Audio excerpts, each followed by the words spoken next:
कहाँ से आवे ले नारायण होत कहाँ से लक्ष्मी माई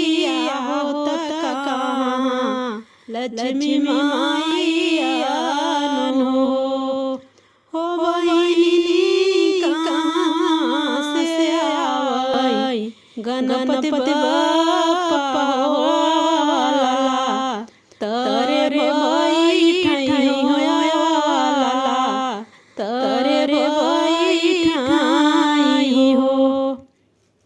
बैकुंठ से आवले नारायण होत बैकुंठ से लक्ष्मी माई हो बहिनी पररत से आवले गणेश सोयला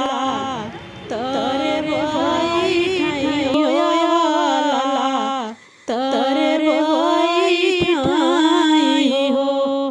का करे आवले नारायण होत का करे लक्ष्मी माई होत का करे लक्ष्मी माई हो।